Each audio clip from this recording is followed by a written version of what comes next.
Vous avez été nombreux à me demander comment vous pouvez faire pour faire venir votre famille en France. Je vis sur le territoire français depuis 5 ans, depuis 7 ans, depuis 8 ans. J'ai laissé femmes et enfants, mari et enfants en Afrique. Je ne sais pas comment faire pour qu'ils me rejoignent ici en France. Vous l'aurez donc compris, dans cette vidéo, je vais vous parler du regroupement familial.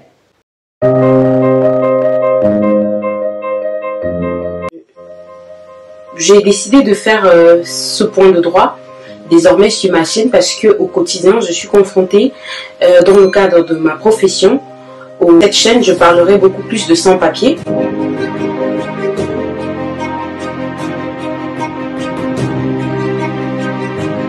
Je suis donc juriste.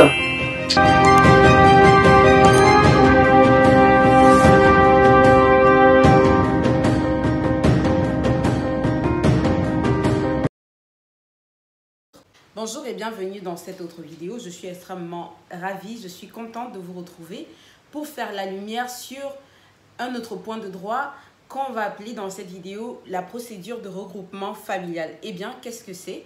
Le regroupement familial, c'est tout simplement une procédure administrative qui consiste pour un étranger non européen, non suisse en France, qui vit en France et qui dispose d'un titre de séjour, de demander à l'administration, c'est-à-dire à la préfecture, à ce que son conjoint resté dans son pays d'origine puisse le retrouver, puisse le rejoindre en Europe, en France. Alors, comme à mon habitude, je vais axer mes propos sur 5 points principaux qui est concerné par cette procédure administrative. Quelles sont les conditions qu'il faut remplir par l'étranger qui veut entamer la procédure? Quelles sont les conditions à remplir par la famille qui va arriver? Quelle est la procédure et quels sont les effets qui peuvent en découler? Alors, concernant le premier point, qui peut être concerné? Alors, est concerné tout étranger non européen et non suisse qui vit sur le territoire français. Notez bien que cet étranger doit remplir un certain nombre de conditions pour pouvoir entamer cette procédure dite administrative. Ce qui nous renvoie donc au deuxième point, à savoir quelles sont les conditions à remplir par l'étranger. Tout simplement, l'étranger qui souhaite engager une procédure de regroupement familial doit s'assurer qu'il ou elle a déjà fait ne serait-ce que 18 mois sur le sol français, de vie sur le sol français. La deuxième condition, c'est d'avoir un titre de séjour en bonne et due forme. La carte de séjour peut être d'1 an ou de 10 ans, ou alors juste un récépissé de renouvellement. De toute façon, l'étranger doit être en situation régulière sur le sol français. N'est pas concerné par la procédure de regroupement familial tout étranger qui vit en situation de polygamie. C'est-à-dire cet étranger-là ne pourra pas faire venir, ne pourra pas entamer une procédure de regroupement familial pour faire venir un autre époux ou une autre épouse sur le sol français. À partir du moment où il ou elle, pardon pour la tautologie, vit déjà avec un époux ou une épouse sur le territoire français, parce que vous savez, en France, la polygamie est complètement interdite. À côté de ces conditions, il y a bien d'autres conditions que l'étranger doit pouvoir remplir pour pouvoir entamer la procédure et espérer et escompter une suite favorable. Il s'agit des conditions de ressources et des conditions de logement. Concernant les ressources, l'étranger doit pouvoir justifier des ressources dites stables et suffisantes sur le territoire français. Je peux vous faire tout un exposé sur les ressources stables et suffisantes. Donc, il faut rentrer dans les détails, essayer de savoir ce que c'est. Mais ici n'est pas le lieu de nous appesantir. Je vais vous donner juste quelques détails importants pour que vous puissiez savoir à quoi vous en tenir si jamais vous souhaitez entamer la procédure de regroupement familial. Donc, concernant les ressources, vous devriez pouvoir, si vous êtes 2 ou 3 personnes, vous devriez pouvoir justifier d'un salaire SMIC moyen étalé sur les 12 derniers mois qui font ne serait-ce que 1 219 €, si vous êtes 2 à 3 personnes. Si vous êtes 4 à 5 personnes, la moyenne doit être de 1 322 € étalée sur les 12 derniers mois, la moyenne des salaires. Vous pouvez mettre tous vos salaires ensemble, les additionner et puis les diviser par 12 pour trouver donc cette moyenne-là, qui doit être supérieure à 1 322 €. Si vous êtes à partir de 6 personnes ou plus de 6 personnes dans votre famille, cette moyenne de salaire doit être au moins de 1442,56 centimes d'euros. Donc, vous-même, vous pouvez faire le calcul chez vous. Vous pouvez essayer de faire donc ce calcul, cette simulation ou cette estimation de votre côté pour savoir si effectivement vous pouvez engager cette procédure de regroupement familial. Vos ressources peuvent donc provenir d'une activité salariée ou pas. Ces ressources peuvent également prendre en compte le salaire ou les revenus de votre époux ou de votre épouse qui compte venir,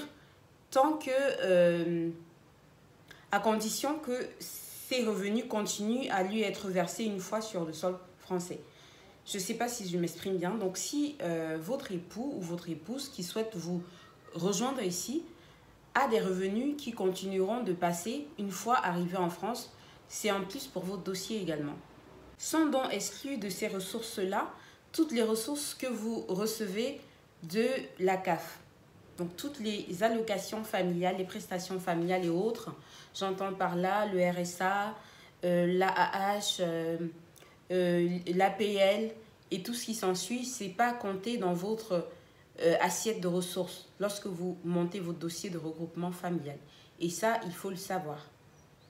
Concernant la condition du logement, eh bien, le demandeur doit pouvoir justifier du fait qu'il dispose d'un logement normal ou qu'il disposera d'un logement au moment où sa famille va arriver en France. Donc, ce logement doit être considéré comme normal, comme décent, comparé à d'autres familles de la même composition, de la même typologie qui vivent dans la même région géographique. Donc, ça doit être en général un logement décent où il doit y avoir de l'espace. Il y a plusieurs conditions à remplir également dans ce sens-là. Si vous disposez d'un logement au moment où vous faites votre demande, votre logement doit répondre à un certain nombre de critères de salubrité, d'équipement, de décence et que sais-je encore. Donc, il y a des zones, c'est par zone. Les exigences relatives au logement sont décrites par zone. Je vous invite à faire un peu plus de recherche là-dessus.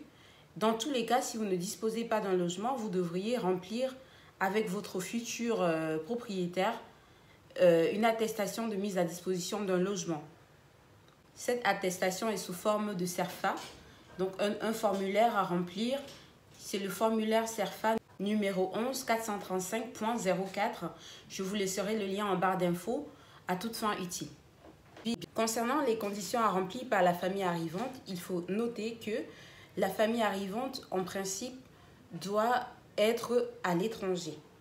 Exceptionnellement, elle peut bénéficier d'un regroupement sur place si elle se trouve déjà sur le territoire au moment de la demande.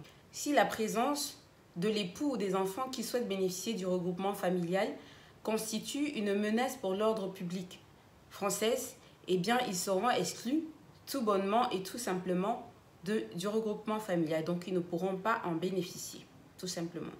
L'époux ou l'épouse doit être majeur, donc avoir plus de 18 ans, et l'enfant ou les enfants doivent avoir moins de 18 ans. Les enfants peuvent être issus du couple et cela doit pouvoir se justifier par une filiation entre le couple et l'enfant, ou alors l'enfant peut être adopté par les parents et cela pourra également se prouver par une décision judiciaire. L'enfant peut être issu d'une précédente union s'il est justifié que l'autre parent est décédé ou alors qu'il est déchu de ses droits parentaux en vertu d'une décision judiciaire. Il faut noter que l'âge de l'enfant ou de l'époux ou du conjoint doit être apprécié au moment du dépôt de la demande. Les ascendants ne peuvent pas bénéficier de la procédure de regroupement familial. Ils peuvent tout simplement demander à venir en tant que visiteurs. Quid de la procédure? Concernant la procédure proprement dite, tout va se passer au niveau du traitement du dossier qui va passer. Le dossier gravitera donc entre les mains de la préfecture, de l'OFII et de la mairie. Je vous dirai qui fait quoi à chaque fois. C'est l'OFII qui reçoit le dossier, qui reçoit le formulaire que je vais vous montrer. C'est l'OFII qui réceptionne le dossier de demande de regroupement familial, l'étudie et si toutes les conditions sont réunies, si elle est complète, eh bien, il vous renvoie par courrier une attestation de dépôt bien sûr qui mentionne la date de dépôt, parce qu'il faut savoir que la procédure dure en moyenne 6 mois. Et après les 6 mois, vous pouvez faire un recours, mais j'en viens. Une fois que vous avez reçu l'attestation de dépôt de l'OFII, eh bien, je vous conseille d'envoyer immédiatement cette attestation de dépôt à votre famille à l'étranger pour que celle-ci puisse aller rapidement demander le visa aux autorités consulaires françaises de votre pays d'origine. C'est l'OFII également qui va se charger par la suite d'envoyer votre dossier à la préfecture. C'est également l'OFII qui se charge de renvoyer le dossier à la mairie, au maire de votre lieu de domicile, d'habitation, pour que le maire puisse éventuellement vérifier si les conditions de ressources et de logement sont réunies. Il y a des agents spécialement habilités pour ça qui peuvent même effectuer des visites sur le lieu d'habitation. Donc ça également, c'est important de le savoir. Si vous n'avez pas encore d'habitation, eh bien, l'OFII va se baser sur l'attestation de mise à disposition d'un logement dans le cadre d'un regroupement familial. C'est la CERFA numéro 11437.04 dont je vous ai parlé quelques minutes avant. Parce que cette attestation-là décrit vraiment le futur logement que vous souhaitez habiter avec votre famille arrivante. Donc ça décrit la pièce centrale, les toilettes, la chambre. Ça décrit à peu près tout. Et c'est vraiment très explicite et c'est ça qui va permettre à l'OFII de bien apprécier l'élément logement si la condition du logement est bel et bien remplie. Dans le cas où vous souhaitez accueillir votre famille là où vous logez, au moment où vous faites votre demande, alors le maire, après vérification des 2 conditions essentielles dont je vous ai parlé, fera son avis qu'il motivera et qu'il adressera à l'OFII dans un délai de 2 mois. Si le délai de 2 mois passe sans que le maire n'ait donné son avis, eh bien, ce sera considéré comme un avis favorable. Quand l'OFII, Office français de l'intégration et de l'immigration, recevra donc l'avis motivé du maire, elle enverra tout le dossier à la préfecture qui décidera en dernier lieu. Au regard des textes en vigueur en la matière, c'est le préfet qui décide en dernier ressort d'accepter ou de refuser votre demande de regroupement familial. Alors, s'il préfère, il a un délai déjà de 6 mois pour le faire à compter de la date de dépôt. C'est pour ça que je vous dis, la date de dépôt est très très importante. Il faut le prendre en compte. Donc, la préfecture a un délai de 6 mois pour répondre. Et en cas d'acceptation de la part de la préfecture, c'est très bien, je vous félicite. Mais en cas de refus, il faut savoir que vous pouvez faire un recours. Si le préfet n'a même pas répondu dans le délai de 6 mois, c'est que votre dossier est complètement refusé. C'est que c'est un refus implicite. Alors, dans ce cas-là, vous avez quand même le droit de faire des recours en annulation pour contester la décision de la préfecture. Comme habituellement, vous avez la liberté de faire soit un recours gracieux, soit un recours judiciaire. Moi, je vous conseille toujours de faire un recours contentieux, donc auprès du tribunal administratif. Mais si vous avez le sentiment que la préfecture n'a pas bien apprécié les éléments qui figurent dans vos dossiers, où il y a des détails que vous n'avez pas bien donnés concernant peut-être votre ressource ou votre logement, vous pouvez à ce moment-là faire un recours gracieux pour bien expliquer les choses à la préfecture et réexpliquer tout ce que vous avez envie de réexpliquer si vous trouvez que on n'a pas bien pris en compte dans la motivation de la préfecture les détails que vous avez donnés. Pour revenir à votre famille, lorsqu'elle reçoit votre attestation de dépôt avec les actes civils qui y sont contenus, eh bien, elle doit faire une demande de visa auprès des autorités consulaires françaises du pays d'origine. En cas d'obtention de visa, la famille a 3 mois pour voyager, donc pour venir sur le territoire français.